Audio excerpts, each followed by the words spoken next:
नमस्कार, मैं जितेंद्र चतुर्वेदी। सबसे पहले तो आप सभी से आग्रह रहेगा कि अगर मतांतर से नहीं जुड़े हैं तो जुड़िए, वीडियो को लाइक कीजिए और साझा करना मत भूलिएगा। दिल्ली पुलिस ने 2700 पेज की चार्जशीट दाखिल की है, जिसमें 700 पेज कन्वर्सेशन है। किसका है? उन लोगों का जिन्हें अगर अर्बन नक्सल कहा जाए तो मुझे लगता है कोई अतिशयोक्ति नहीं होगी। उस चार्जशीट में जो कुछ दर्ज है वो योगेंद्र यादव की भूमिका को लेकर सवाल खड़ा करता है, वो प्रशांत भूषण की भूमिका को लेकर सवाल खड़ा करता है। और ये जो चार्जशीट है ये दरअसल दिल्ली दंगों से जुड़ी हुई है। वही दंगा जिसको देखने के बाद पूरा देश और दुनिया दहल गई थी। और ये दंगा हुआ क्यों था? ये हुआ था सीएए के खिलाफ। एक माहौल बनाया गया था, एक नैरेटिव गढ़ा गया था और तब ये कहा जा रहा था कि दरअसल वो जिन्हें अर्बन नक्सल कहा जाता है उनकी एक बड़ी भूमिका रही है, उन्होंने इसे पोषित किया है। लेकिन तब वो लोग जो 2022 में ये कहा करते थे उत्तर प्रदेश चुनाव के बाद कि साहब हमने तो पिच तैयार कर दी थी लेकिन विपक्ष वाले ठीक से खेल नहीं पाए, उन्हीं लोगों की भूमिका एक तरह से दिखाई दे रही है दिल्ली के दंगों में भी। आरोप है उन पर और ये बड़े गंभीर आरोप हैं कि क्या योगेंद्र यादव और प्रशांत भूषण सरीखे लोग चक्का जाम के लिए योजना बना रहे थे। वो इस बात की योजना बना रहे थे कि किस तरह से जो आप ये कहें कि मुस्लिम कल्ट हैं उनको कैसे खड़ा किया जाए, कैसे छात्रों को चक्का जाम के लिए पहुंचाया जाए। व्हाट्सएप ग्रुप बनते हैं और उस व्हाट्सएप ग्रुप के जरिए नैरेटिव गढ़ा जाता है, समाज में विद्वेष फैलाया जाता है, एक दूसरे के खिलाफ खड़ा किया जाता है। ये तमाम चीजें उस चार्जशीट से निकल कर आ रही हैं जो दिल्ली पुलिस ने दाखिल की।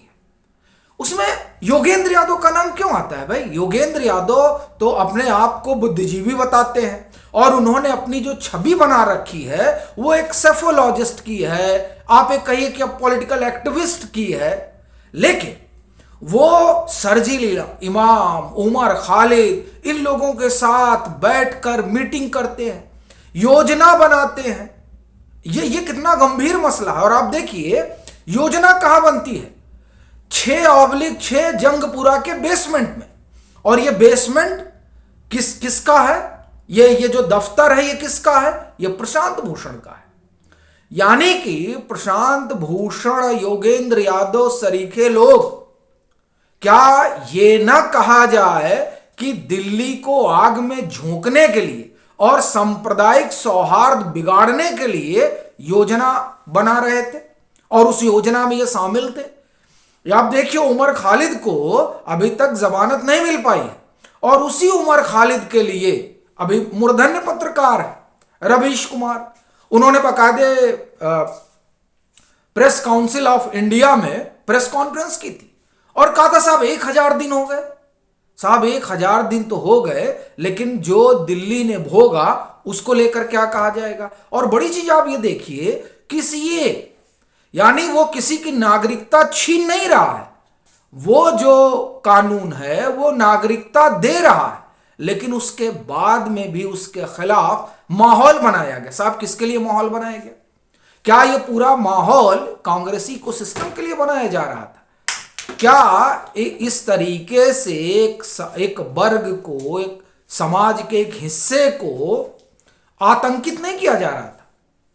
ये जो तमाम चीजें हैं वो दरअसल प्रशांत भूषण हो, योगेंद्र यादव हो, इनके सरीखे जो बुद्धिजीवी हैं उन पर सवालिया निशान खड़ा करते हैं। और शायद इसीलिए मालूम पड़ता है कि मानवाधिकार आयोग का संरक्षक जो अभी मॉनिटर नियुक्त हुए हैं, संरक्षक मैं क्या कहूं, मॉनिटर जो नियुक्त हुए हैं, जिन 5-6 लोगों की चर्चा हुई थी उसमें एक राकेश अस्थाना भी है।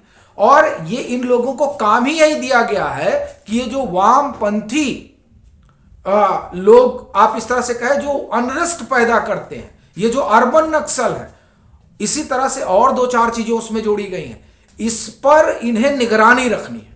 और अब देखिए ये चार्जशीट आ गई, तो क्या उस चार्जशीट के तहत अब इन लोगों पर कार्रवाई होनी चाहिए? देखिए कहा तो जा रहा है कि अब जेल जाना पड़ जाएगा, क्योंकि ये खूब पिच तैयार करते हैं। और कैसी कैसी पिच तैयार करते हैं ये दिल्ली पुलिस की चार्जशीट में अब जाहिर हो रही है। साहब, इन लोगों ने जो किया है उसकी वजह से तो करोड़ों और अरबों की सार्वजनिक संपत्ति का नुकसान हुआ है। कायदे से तो इनसे अब हर्जाना लिया जाना चाहिए।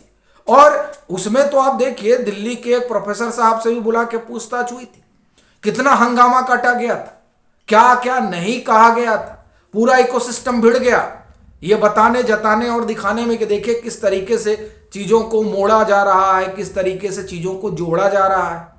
लेकिन अब इस पर क्या कहेंगे कि योगेंद्र यादव बैठ के चक्का जाम की योजना बना रहे थे, उनके साथ जिनके ऊपर यूएपीए लगा हुआ है।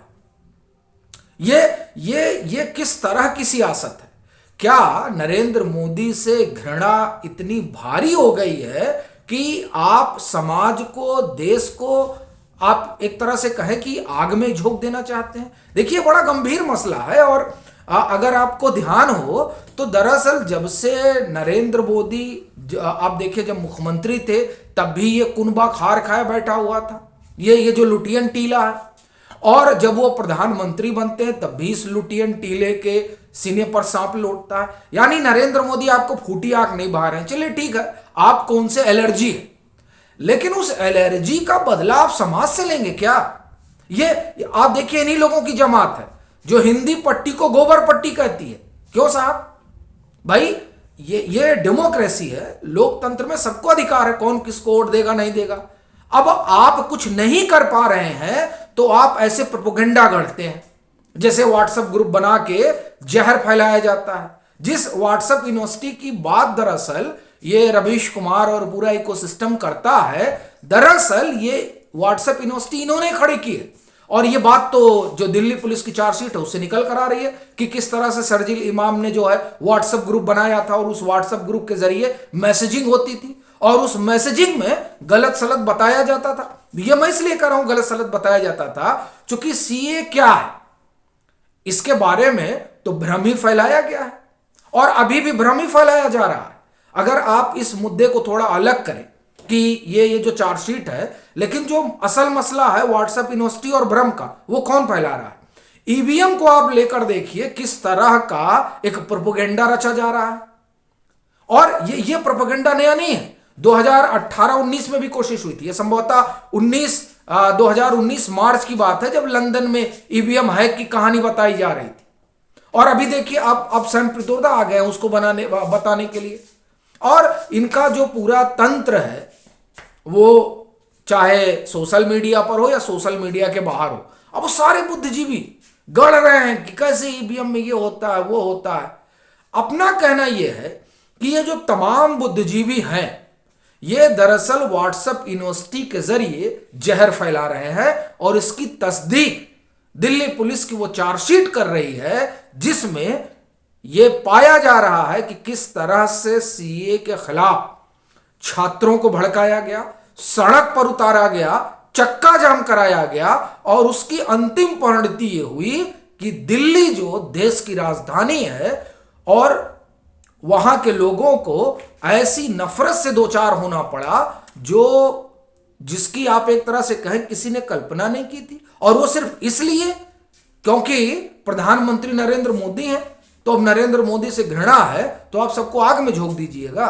भाई आपकी एक निजी राय हो सकती है, चलिए ठीक, लेकिन ये जब निजी राय समाज पर थोपी जाती है तब दरअसल निकल कर आता है कि ये जो लोग अपने आप को बुद्धिजीवी कह रहे हैं, सेफोलॉजिस्ट कह रहे हैं, पॉलिटिकल एक्टिविस्ट कह रहे हैं, ह्यूमन राइट एक्टिविस्ट कह रहे हैं, दरअसल उन्होंने किस तरह का मुखौटा ओढ़ रखा है। और ये मुखौटा ही है जिससे दिल्ली पुलिस ने अपनी 2700 पेज की चार्जशीट से इनके मुखौटे को खींचकर निकाल दिया है। और उस पर जो अमित शाह ने ये जो हुर्रियत पर यूएपीए के तहत बैन कर दिया है, ये आप समझिए कि ये सब जो घटनाएं एक के बाद हो रही हैं एक के बाद एक, ये दरअसल नाहक नहीं है। ये जो सरकार है उसने मानो तय कर लिया है कि ये अर्बन नक्सल हो या उस तरह के तमाम लोग जो ऐसा जहर फैलाते हैं, शर्जिल इमाम को खड़ा करके और व्हाट्सएप यूनिवर्सिटी बना के उन सब पर नकेल कसनी है। और दरअसल ये जो नकेल है ये इनके नकाब को हटा रही है।